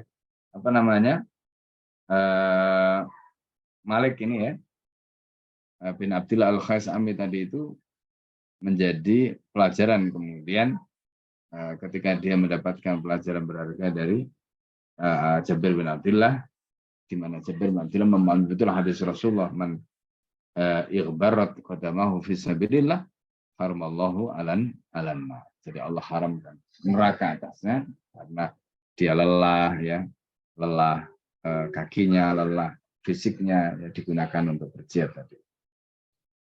Nah, akhirnya pelajaran yang menarik dari sini ketika orang itu tahu ternyata itu loh rahasianya di balik apa yang dilakukan oleh Jabir, pada melompat akhirnya ngikut ya, masing-masing berjalan dengan kakinya karena ingin mendapatkan pahala gubar yang menempel tadi, itu yang menempel. Kata perawi hadis ini, tidak pernah aku melihat suatu hari yang lebih banyak orang berjalan kaki daripada hari itu karena tadi mengikuti ya apa yang atau filosofi yang disampaikan oleh Jabir bin Abdullah karena ingin mendapatkan pahala, ingin mendapatkan keselamatan ya dari Allah SWT. Nah itu. Baik, terima kasih penjelasannya. Jadi di antara mereka awalnya ngomong pelan, terus setelah rada berjarak di antara pasukan yang sedang menuju ke tempat jihad, ditanya ulang gitu ya Ustaz ya, sehingga banyak yang mendengar penjelasannya, akhirnya sahabat ataupun rekan-rekan yang lain yang sedang berjalan di atas tunggangannya pada lompat semuanya ikutan ingin kena debu di jalan yang tepat, yaitu jalan jihad. Silakan bagi yang ingin bertanya. Sepertinya sudah cukup jelas ya cerita dan penjelasannya. Kita lanjutkan ke bab untuk pelayanan ya dalam jihad di jalan Allah. Ini dari Muslim meriwayatkan dari Anas, ia mengisahkan, kami dalam perjalanan bersama Nabi Muhammad SAW, di antara kami ada yang berpuasa dan ada yang tidak. Kemudian kami singgah di sebuah tempat istirahat di tengah hari yang sangat panas. Kebanyakan dari kami berlindung dengan pakaiannya sendiri. Ada pula yang melindungi diri dari matahari dengan tangannya. Orang yang berpuasa duduk beristirahat, sedangkan orang yang tidak berpuasa membuat kemah dan memberi minum hewan tunggangan. Lantas Rasulullah SAW bersabda, hari ini orang yang tidak berpuasa memborong pahala. Abu Nuaim dalam Al-Hilyah meriwayatkan dari Sa'id bin Jamhan. Katanya bercerita, aku bertanya kepada Safinah tentang namanya. Ia menjawab, aku akan bercerita tentang namaku. Adalah Rasulullah yang memberiku nama Safinah. Aku bertanya lagi, mengapa Rasulullah memberimu nama demikian? Ia menjawab dengan ceritanya. Rasulullah sedang bepergian bersama para sahabat, kemudian mereka merasa berat oleh barang bawaan mereka. Maka Rasulullah memerintahkan kepadaku, bentangkan kainmu. Aku pun membentangkan kainku, lalu beliau menaruh barang mereka di dalamnya dan memikulkannya kepadaku. Beliau bersabda, bawalah karena engkau adalah Safinah, atau kapal laut. Seandainya waktu itu aku memikul beban setara beban 1 atau 2 ekor unta, maupun 5 atau 6 ekor unta, pastilah tidak terasa berat bagiku. Demikian Ustaz. Ya, sebenarnya.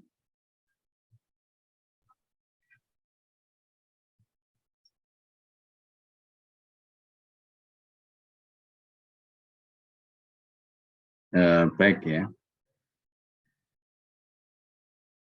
Jadi ini kisah menarik sebenarnya tentang Safinah. Safinah itu wanita. Ya. Kemudian beliau itu merupakan budak ya, sebenarnya. Jadi budak. Nah, dalam kisah ini kalau kita perhatikan ya, terkait dengan khidmat ya. Ini kan judulnya khidmat atau pelayanan jihad di jalan Allah. Nah, siapa yang dimaksud di dalam riwayat ini? Dan Imam Muslim itu meriwayatkan dari Anas, beliau mengisahkan, ya ini kisah Anas ya. Dan Anas ini sahabat Nabi ya, yang ikut bersama Nabi sejak umur 8 tahun. Karena beliau itu dalam tanda petik itu diwakafkan sama ibunya kepada Rasulullah. Jadi kami dalam perjalanan bersama Nabi, di antara kami itu ada yang berpuasa dan ada yang tidak. Kemudian kami singgah di suatu tempat istirahat di tengah hari yang sangat panas. Nah, kebanyakan dari kami berlindung dengan pakaiannya sendiri, ada pula melindungi diri dan matahari dengan tangannya. Nah, itu tadi yang sudah diceritakan ya. Orang berpuasa, yang berpuasa itu duduk beristirahat, sedangkan yang tidak berpuasa membuat kemah dan memberi minum hewan tunggangan. Lantas Rasulullah bersabda, hari ini orang yang tidak berpuasa memborong pahala, katanya. Nah, Abu Nuaim itu dalam kitabnya Al-Khilyah itu meriwayatkan dari Sa'id bin Jamhan. Ya. Nah, kenapa tadi dikatakan yang tidak berpuasa memborong pahala? Karena yang tidak berpuasa itu kan punya effort, punya kekuatan, punya tenaga gitu. Dengan effort, kekuatan dan tenaganya itu dia bisa berkhidmat gitu. Ya, bisa membantu, melayani ya, orang yang sedang berpuasa. Jadi makanya Masya Allah ya. Istilahnya itu pintu pahala itu dari mana-mana. Pintu pahala itu dari mana-mana. Nah, dari sini kemudian beliau bercerita, Sa'id bin Jamhan tadi katanya. Aku bertanya kepada Safina, kata Sa'id bin Jamhan itu, tentang namanya. Kenapa Safina itu diberi nama Safina? Safina itu kan artinya perahu ya. Safina itu artinya perahu. Jadi ia menjawab, aku akan bercerita tentang namaku. Rasulullah ketika itu memberiku nama Safina. Itu kenapa? Nah, beliau kemudian bertanya lagi, mengapa Rasulullah memberimu nama demikian? Dia menjawab. Safina itu menjawab. Jadi Rasulullah itu sedang bepergian bersama para sahabat. Kemudian mereka merasa berat oleh barang bawaan mereka. Rasulullah kemudian memerintahkan padaku, bentangkanlah kainmu, wahai Safina. Bentangkanlah kainmu. Aku kemudian membentangkan kainku. Lalu beliau menaruh barang mereka di dalamnya dan memikulkannya kepadaku. Jadi Safina ini ya diminta oleh Nabi untuk memikul barang-barang para sahabat karena keberatan tadi. Coba bayangkan itu berapa banyak barang yang dipikul oleh Safina ketika itu. Kemudian Nabi bersabda, bawalah karena engkau adalah Safina. Bawalah. Jadi barang segitu banyak itu dibawa oleh Safina. Nah, dan hebatnya lagi Safina itu bisa membawa. Ya kan? Nah, ini tentu ada karomah yang Allah berikan. Nah, seandainya waktu itu aku memikul beban setara beban 1 atau 2 ekor onta, maupun 5 atau 6 ekor onta, pastilah tidak terasa berat bagiku.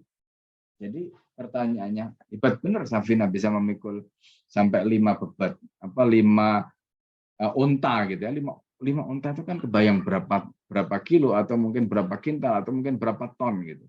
Bisa dipikul sendiri oleh Safina dalam perjalanan. Nah, ini pertanyaannya. Ya. Nah, tentu ini kan sesuatu yang khariqul adah gitu ya istilahnya. Di luar kebiasaan manusia, kan manusia nggak ada yang sanggup melakukan itu. Tapi karena doanya Rasulullah, karena sabdanya Nabi tadi, apa yang mustahil itu menjadi mungkin gitu. Ya. Nah, ini gambaran yang kemudian perlu kita pahami. Nah, dalam riwayat yang lain itu nanti diceritakan, Safina itu suatu ketika dalam satu ekspedisi itu terdampar di sebuah pulau.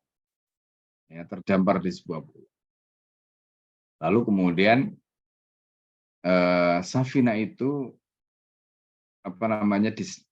ketika terdampar di sebuah pulau itu ketemu dengan singa. Ya, kebayang ya. Singa di dalam hutan gitu menemukan manusia ya. Kira-kira diapakan gitu kan. Ya pasti akan dimakan kan gitu. Nah ini hebatnya, ini karomahnya Safinah nanti. Jadi ketika singa itu mendekat kepada Safinah, Safinah itu mengatakan begini, wahai singa, ya kamu adalah makhluknya Allah. Ya, kamu adalah makhluknya Allah. Dan aku ini adalah hambanya Rasulullah. Jadi Safinah itu adalah budaknya Rasulullah. Nah, akhirnya apa yang terjadi?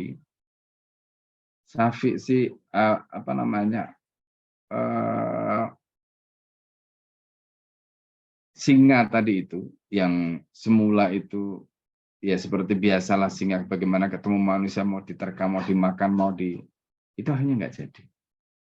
Ya karena Safinah itu mengatakan kalimat tadi, aku ini adalah hambanya Rasulullah. Ya. Nah, akhirnya singa itu mengantarkan Safinah sampai ke tempat di mana Safinah kemudian menemukan jalan keluar dari tempat. Subhanallah. Ya. Nah, ini karomahnya Safinah. Jadi karomahnya Safinah. Jadi karena merupakan budak Rasulullah, orang yang berkhidmat kepada Nabi, ya, dengan khidmatnya tadi itu Masya Allah. Nah, nanti kita bisa temukan tuh kisah-kisah begitu itu di dalam kitab-kitab yang ditulis oleh para ulama. Banyak sekali. Ya. Kadang-kadang kan yang jadi masalah karena mungkin kita nggak percaya ya, sehingga yang begitu-begitu, karena ini masalah gaib ya kan. Ya, karomah itu muncul kalau kita yakin. Jadi banyak hal yang kadang-kadang karena kita tuh nggak percaya dengan mughayyabat, yang nggak percaya dengan yang gaib itu, akhirnya kita nggak punya karomah, nggak punya sesuatu yang istimewa gitu. Tapi kalau kita yakin ya dengan perkara yang gaib tadi, Allah akan berikan karomah pada kita, keistimewaan-keistimewaan yang tidak akan diberikan pada siapa. Nah ini penting ya. Nah nanti ada kisah lagi di dalam kitab Al-Mawsu'ah Al-Ghumariyah, itu ada kisah bagaimana Umar bin Abdul Aziz. Jadi Umar bin Abdul Aziz itu ketika menjadi khalifah itu juga sama. Jadi ada seorang pengembala yang mengembalakan mengembalakan biri-biri atau kambing ya. Nah, ketika itu ada serigala. Jadi serigala itu ketika Umar bin Abdul Aziz diangkat menjadi khalifah, maka serigala tadi itu serta-merta itu kemudian diam, nggak berani memangsa biri-biri atau kambing tadi.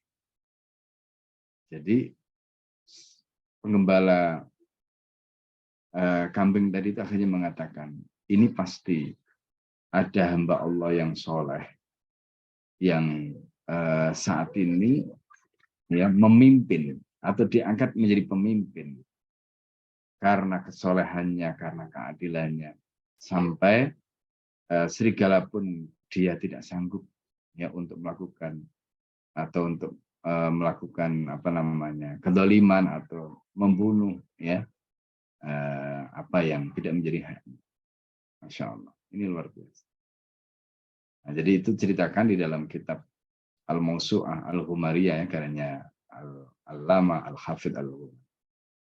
Nah, jadi itu hal-hal menarik ya yang bisa kita ambil dari kisah Safinah tadi. Nah, Safinah ini kemudian juga banyak meriwayatkan hadis karena beliau ini juga merupakan sahabat Nabi. Jadi selain Buddha itu juga sahabatnya Nabi. Nah, termasuk Al-Khilafah Salasun Hasanah itu nanti hadis dari Safinah. Ya. Baik, silakan kalau ada pertanyaan.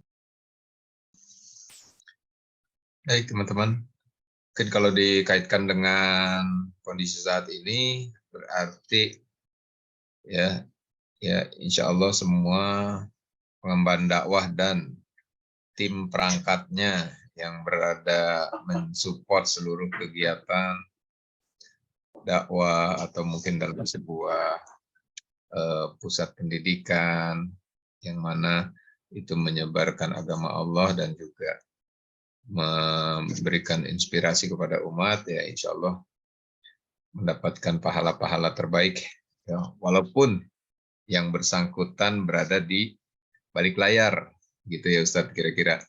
Jadi menyebarkan informasi, mempersiapkan acara ya, menjadi tempat untuk registrasi dan kegiatan-kegiatan pendukung lainnya, ya, di mana biasanya ini menjadi kegiatan sehari-hari komunitas kita, ya, untuk menyelenggarakan sebuah kegiatan-kegiatan untuk umat, ya, berbagi ilmu, mengingatkan, menginspirasi, khususnya terkait dengan bahaya riba dan sebagainya, ya, baik yang ada di panggung dan ini penjelasan kajian Sirah kali ini yang mendukung, ya, acara tersebut, ya, yang tidak tampil, insya Allah itu juga tetap mempunyai kesempatan pahala terbaik untuk bisa menjadi tambahan bekal di hari akhir nanti. Silakan buat teman-teman yang ingin bertanya atau menambahkan wawasan. Ya, kalau tidak ada, mungkin kita bisa lanjutkan satu bahasan lagi sebelum kita tutup. Terkait dengan puasa dalam jihad di jalan Allah. Muslim meriwayatkan dari Ummu Darda bahwa Abu Darda menceritakan kami menyertai Rasulullah SAW dalam perjalanan di tengah cuaca yang sangat panas, sehingga seorang menundukkan tangan di atas kepala untuk menahan panas. Di antara kami tidak ada yang berpuasa kecuali Rasulullah SAW dan Abdullah bin Rawahah. Muslim juga meriwayatkan dari Abu Sa'id Al-Khudri radhiyallahu anhu, ia menceritakan, kami pernah berperang bersama Rasulullah SAW pada bulan Ramadan. Maka di antara kami ada yang berpuasa dan ada yang tidak berpuasa. Orang yang berpuasa tidak marah terhadap orang yang tidak berpuasa. Dan orang yang tidak berpuasa tidak marah terhadap orang yang berpuasa. Mereka berpendapat bahwa siapa yang kuat lalu berpuasa, maka itu menjadi pahala baginya. Mereka juga berpendapat bahwa siapa yang lemah lalu tidak berpuasa, itu pun baik baginya. Ibnu Abi Syaibah dalam Al-Musannif dengan sanad sahih meriwayatkan dari Qais bin Abu Hazm dari Mudrik bin Auf al-Ahmashi. Ia mengisahkan, ketika aku sedang duduk bersama Umar radhiyallahu anhu, datanglah utusan Nu'man bin Mukrin. Umar lalu menanyai tentang keadaan orang. Utusan itu pun bercerita tentang mereka yang telah mengalami musibah. Katanya, si fulan telah gugur, si fulan telah gugur. Sementara yang lainnya kami tidak tahu. Umar berkata, tetapi Allah mengetahui mereka. Dikatakan pula, dan ada seorang yang menjual dirinya. Yang mereka maksud adalah Auf bin Abu Hayyah al-Ahmasi Abu Syabil. Mudrik bin Auf berkata, wahai Amirul Mukminin, demi Allah, banyak orang menganggap pamanku telah menjerumuskan diri ke dalam kebinasaan. Umar menyahut, mereka berdusta. Yang benar adalah ia telah membeli akhirat dengan dunia. Ia terluka dalam keadaan berpuasa. Tubuhnya diangkat ketika masih bernyawa, tetapi ia menolak minum hingga wafat. Demikian dipaparkan dalam Al-Ishabah.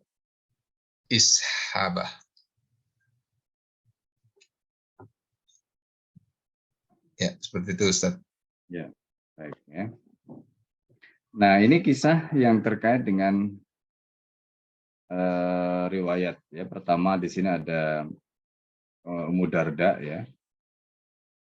Bahwa Abu Darda itu menceritakan kami menyertai Rasulullah dalam perjalanan di tengah cuaca yang sangat panas. sehingga seseorang menudungkan tangan di atas kepala untuk menahan panas. Di antara kami tidak ada yang berpuasa kecuali Rasulullah dan Abdullah bin Rawaha. Ini kisah tentang bagaimana mereka yang mereka yang berpuasa saat berjihad. Kemudian jadi dalam riwayat yang pertama tadi, peperangan yang begitu luar biasa, ya, kemungkinan kalau kita lihat itu adalah bisa, ya, kalau kita lihat dalam kasus perang Tabuk itu Abdullah bin Rawaha sudah tidak ada, ya, karena Abdullah bin Rawaha itu meninggal pada saat perang Mu'tah, syahid di situ. Nah, berarti kemungkinan ada perang sebelumnya. Ya. Nah, Muslim itu juga meriwayatkan dari Abu Sa'id Al-Khudri.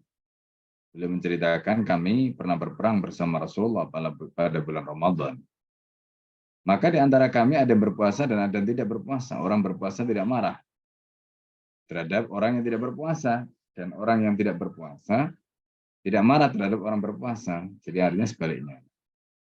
Mereka berpendapat siapa yang kuat lalu berpuasa, ia menjadi pahala baginya. Mereka juga berpendapat siapa yang lemah lalu tidak berpuasa, itu pun baik baginya. Jadi nggak ada yang saya lebih baik dari enggak. Meskipun di dalam ayatnya kan mengatakan, ya, wa antasum khairun lakum. Kalau kamu puasa itu lebih baik, ya bagi yang kuat. Kalau nggak kuat kan nggak apa-apa, wong diberi rukhsah. Dalam hadis itu disebutkan, ya, innallah yuhibbu ayyukhadha rukhsatahu. Jadi Allah itu senang kalau rukhsahnya itu diambil, gitu, ya. Nah, ini. Nah, Ibnu Syihab di dalam kitab Al-Musannaf, ya, Al-Musannaf sebenarnya, ya, Musannaf seharusnya kita. Musannaf itu nama orangnya, Musannaf itu harusnya kitab Musannaf, ya, ada Musannaf Abdul Razak dan sebagainya. Jadi kalau Musannaf itu pelaku orangnya berarti. Jadi dalam kitab Musannaf, ya, dengan sanad sahih itu meriwayatkan, ya, dari Qais bin Abu Hazm dari Mudrik bin Auf Al-Ahmashi, ya, dia mengisahkan, aku sedang duduk bersama Umar lalu datang utusan Nu'man bin Mukrin. Umar lalu menanyakan tentang keadaan orang itu. Utusan itu pun berbicara tentang mereka yang telah mengalami musibah. Katanya si fulan telah gugur. Si fulan telah gugur, sementara yang lain kami tidak tahu. Umar berkata, tetapi Allah mengetahui mereka, katanya. Ya tentu saja, ya Allah Maha tahu. Ada seorang yang telah menjual dirinya. Yang mereka maksud siapa? Auf bin Abu Hayya al-Ahmashi as-Syabil. Ya, Abu Syabil. Nah, Mudrik bin Auf, ya, Mudrik bin Auf ini mengatakan, wahai Amirul Mukminin, demi Allah, banyak orang menganggap pamanku itu telah menjerumuskan kiri dalam kebinasaan. Ya, alasannya, ya karena dalam kondisi perang dia masih bertahan berpuasa, gitu. Umar menyaut, mereka bohong, mereka berdusta. Yang benar adalah dia telah membeli akhirat dengan dunia. Jadi akhirat dibeli dengan dunia. Artinya, ya, dia terluka dalam keadaan berpuasa, tubuhnya diangkat ketika masih bernyawa, tetapi ia menolak minum hingga akhirnya. Padahal dalam kondisi yang sudah kritis, ya kan? Dalam kondisi yang sudah kritis,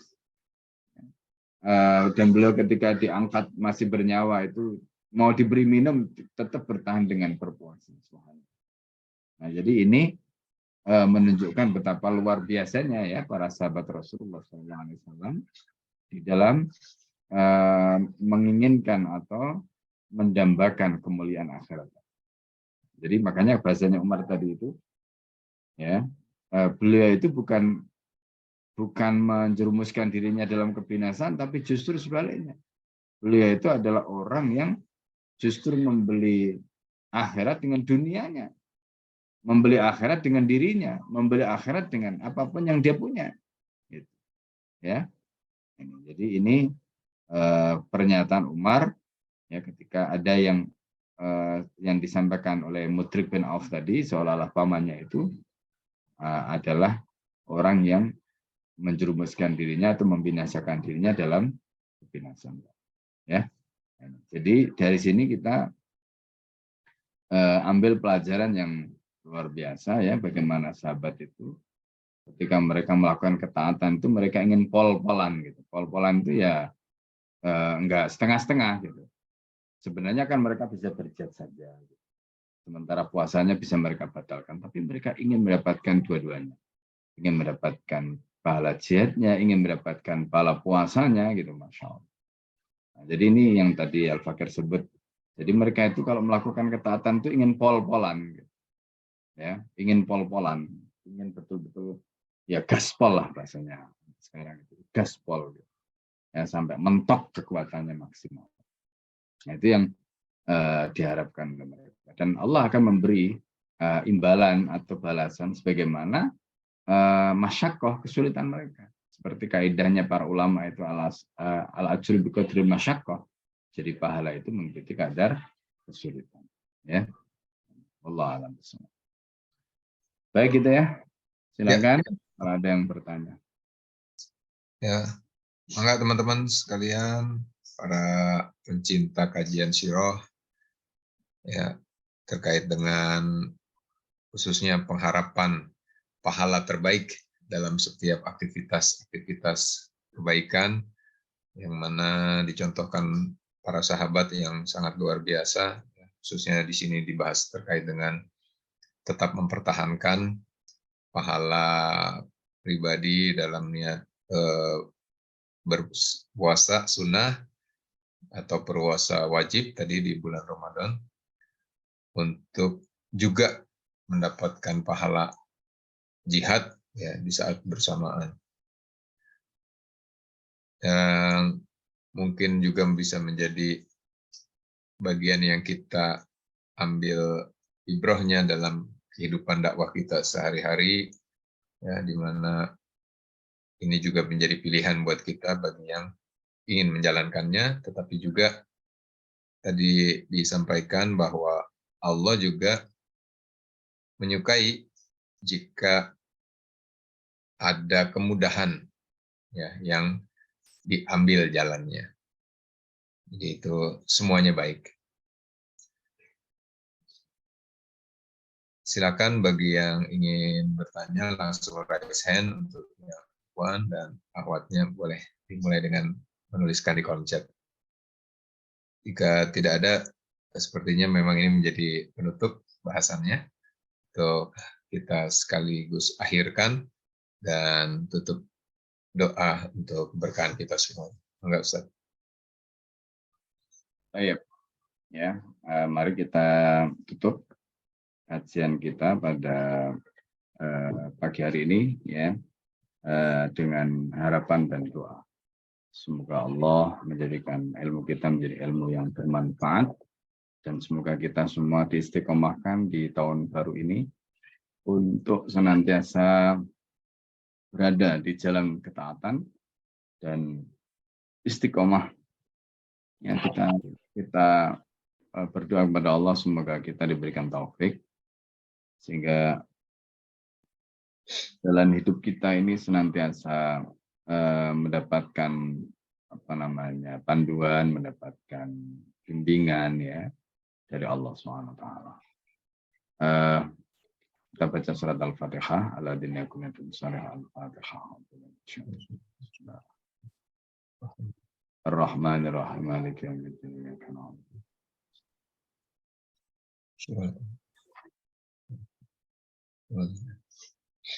Bismillahirrahmanirrahim. Allahumma shalli wa sallim ala sayyidina Muhammad alhamdulillahirabbil alamin.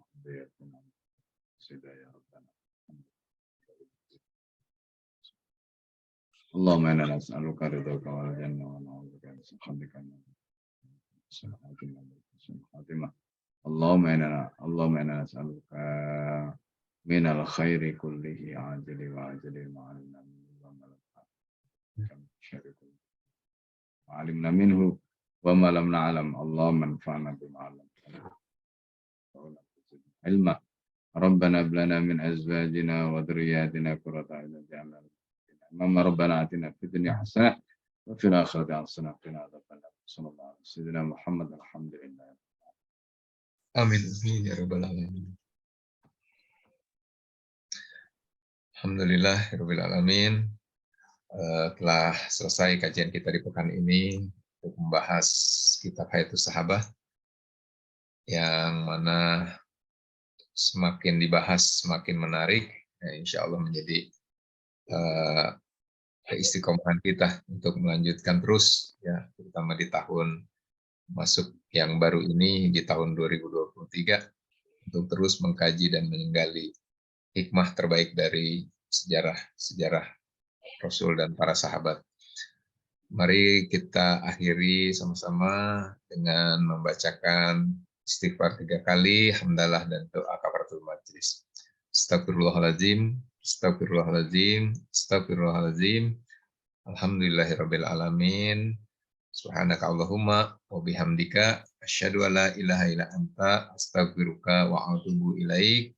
Kami mewakili semua kru yang bertugas, insyaallah mohon maaf atas segala kekhilafan dan kekurangan, dan kita akhiri dengan wabillahi taufik wal hidayah. Assalamualaikum warahmatullahi wabarakatuh. Sampai jumpa lagi di pekan datang, insyaallah.